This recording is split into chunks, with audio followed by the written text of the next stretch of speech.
Nós começamos a inventar um monte de projetos, um monte de programações, um monte de coisas que nada tem a ver com o Evangelho e que realmente nos coloca longe de Deus, e muitas pessoas religiosas, muitas pessoas usando apenas porções bíblicas para dizer que estão estabelecendo o reino de Deus ou que estão fazendo um trabalho de evangelismo.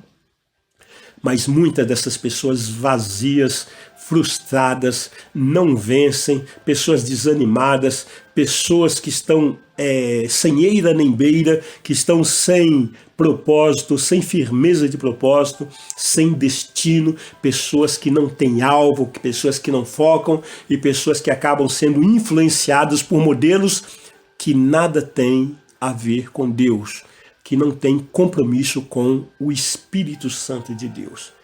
E aí nós encontramos muitas pessoas nessa condição, porque tudo é mal, tudo está contribuindo para a malignidade, e nós temos que vencer tudo isso. E depois de vencer tudo isso, nós permanecemos inabaláveis, ou seja, a nossa fé não pode ser abalada por absolutamente nada.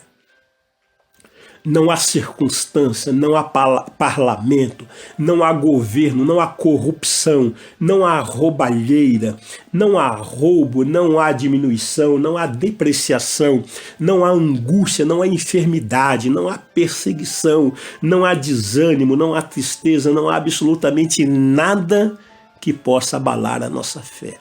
A despeito de toda e qualquer circunstância, nós cremos que Deus está no controle e que o nosso destino é a vitória. Não importa a situação que nós estamos vivendo, não importa a luta que nós estamos passando, não importa se a nossa alma está sendo bombardeada, não importa se as coisas não estão dando certo ou se elas estão dando certo, porque nós não temos perspectiva, não temos conceito daquilo que é certo, daquilo que é errado, não temos conceito sólido porque os nossos conceitos todos são abstratos. O dar certo ou dar errado, só Deus pode estar revelando o que é certo e o que é errado. Porque aquilo que parece certo para nós pode ser errado, e aquilo que parece errado pode ser o certo. O que importa é que Deus esteja no controle. Portanto, não existe absolutamente nada que possa abalar a nossa fé. E assim, para que isso aconteça, para que estejamos revestidos, para que estejamos firmados nesse propósito divino, nós temos que estar firmes, cingidos com a verdade, ou seja, sermos verdadeiros. Ah, amados, quanta falsidade. E a pior das falsidades é quando nós somos falsos com nós mesmos.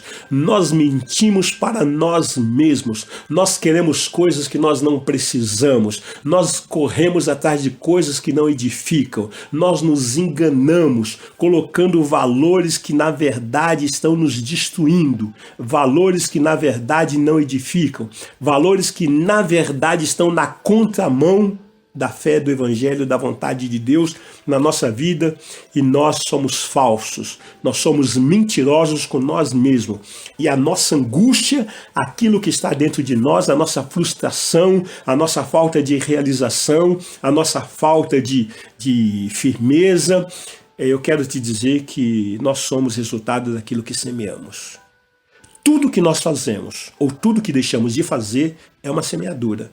E isso traz o resultado do nosso viver diário, do nosso estilo de vida. E aí, como muitas pessoas estão frustradas, essa frustração extravasa para outras pessoas, e aí começamos a agredir as outras pessoas.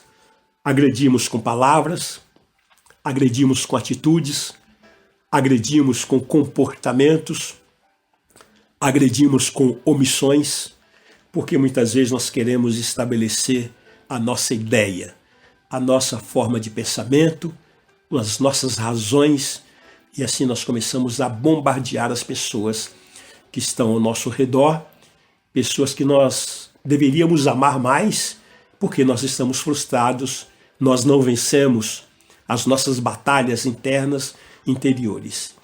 E aí é necessário sermos verdadeiros. É necessário tirarmos as máscaras, nos revestir da couraça da justiça, estarmos revestidos com o sangue de Jesus. calçar aos pés a preparação do Evangelho da Paz. Ou seja, devemos estar lastreado na palavra de Deus em absolutamente mais nada. A nossa fé, o que nos sustenta nesse mundo é a palavra, não é o direito, não é a economia, não é o governo, não é a educação, não é a formação, não é o curso universitário, não é a formação acadêmica, não é absolutamente nada, não é a viagem internacional, não é o trabalho, não são as conquistas naturais. Embraçando sempre o escudo da fé.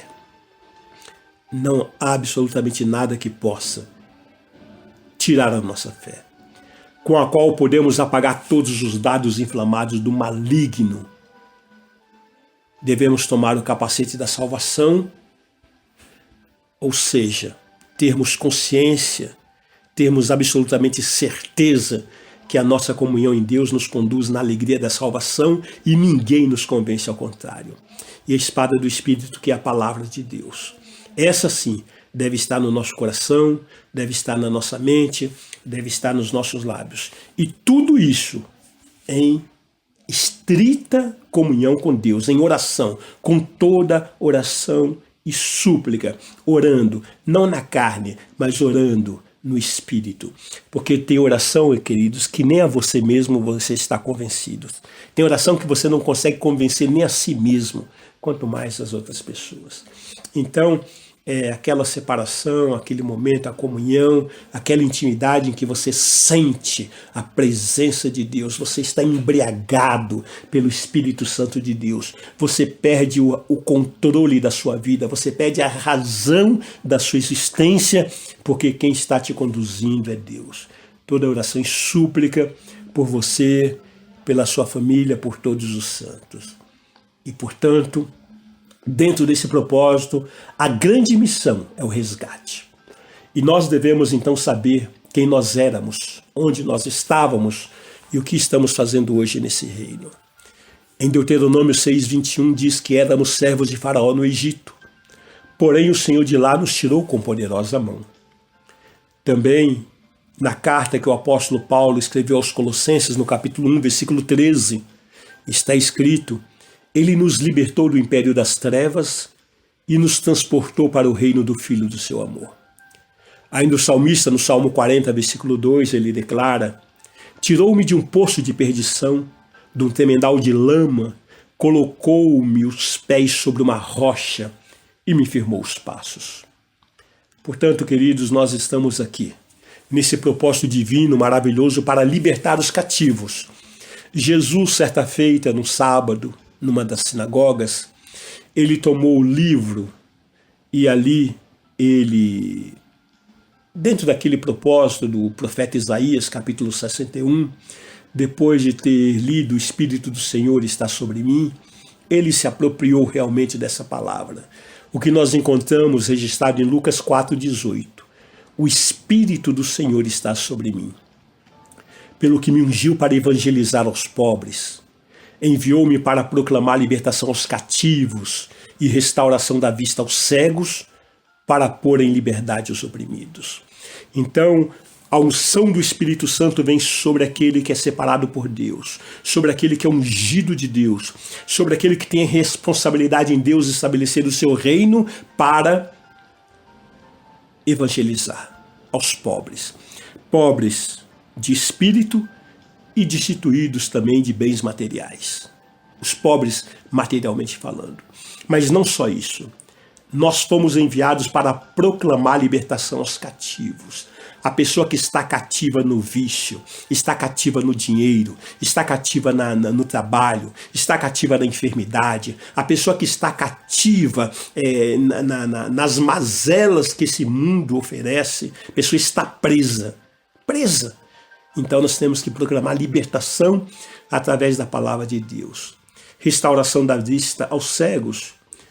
Muitas pessoas estão caminhando nesse tempo numa total e completa cegueira, não consegue ver a realidade, não consegue ver a verdade, não consegue enxergar o nosso Criador, não consegue enxergar que Deus tem um plano de resgate, um plano de bênção para a sua vida, e que esse plano é muito maior do que as coisas que estão se circundando, que estão ao teu redor, que estão te assediando, como compras, como alegorias, como fantasias, como passeios, como modismos, como roupas novas, como situações novas, como realizações infundáveis, como situações que só vêm para satisfazer o ego, a alma humana, mas não traz nenhuma edificação no espírito com Deus.